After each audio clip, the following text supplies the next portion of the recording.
Hi, I'm Samuel Prather, Reason user since 2003 and founder of Go Music. Welcome to A Reason to Create. Today I wanted to cover an issue that's near and dear to my heart, pitch correction. And in today's society and what the average listener is expecting to hear, how do we and should we pitch correct vocals and instruments that might have problems with intonation?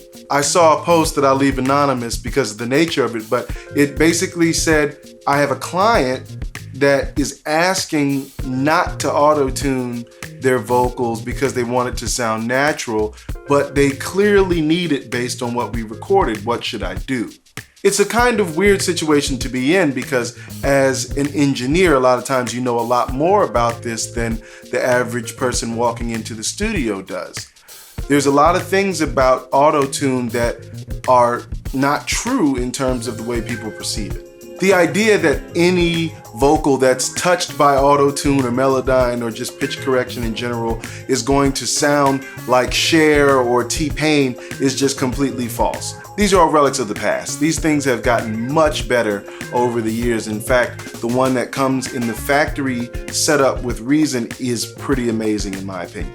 I would say the biggest deciding factors on whether or not to use it are the type of music, because pop records use it. I don't care who you hear in the pop charts, some form of pitch correction has probably happened on their records. There's other people that don't use it, not just because they're great singers and have great intonation, but also because certain styles allow for a little bit more variance when it comes to pitch. I wouldn't necessarily expect a jazz record or even a live modern gospel record to be perfect in terms of pitch because those records are more about feeling being conveyed. But don't get it twisted. There are still plenty of jazz records where Aunt Terrace has made a little visit to the vocal after they cut it in the session.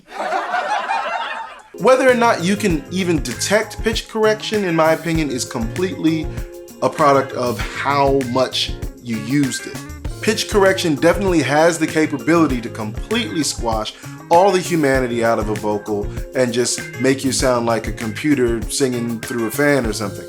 But that's not the way most Autotune sounds. I like to think about Autotune kind of similar to the way that maybe a Hollywood makeup artist would think about their job.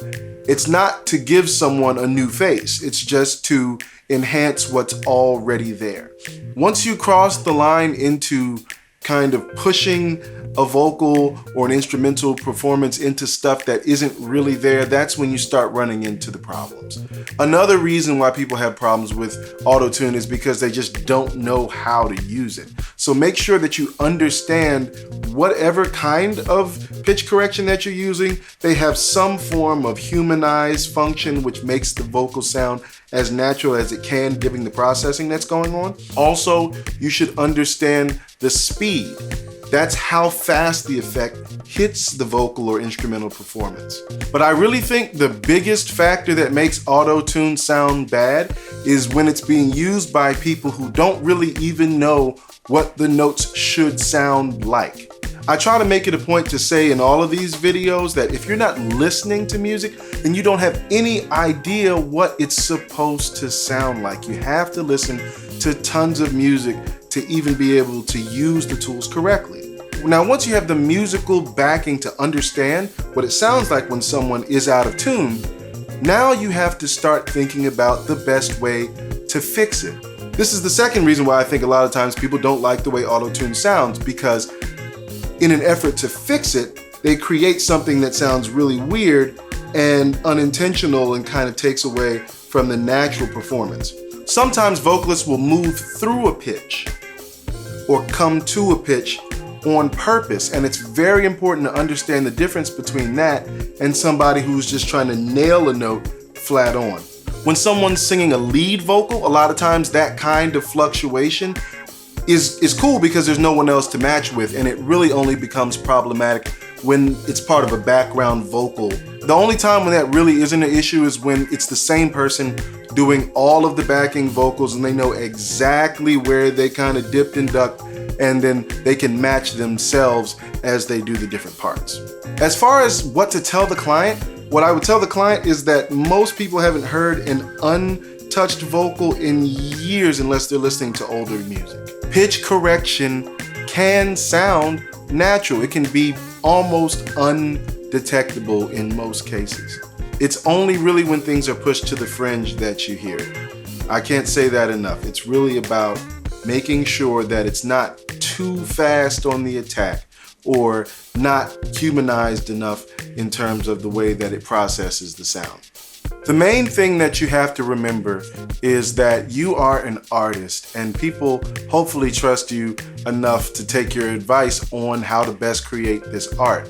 And I would argue that most people would actually respect you for telling them what really needs to happen and educating them on how best to do it and then letting them hear it. The proof is in the pudding. If somebody's really concerned that they're going to sound artificial if you auto-tune their vocal, then auto-tune their vocal, send it to them, and see if they can hear where it's been tuned.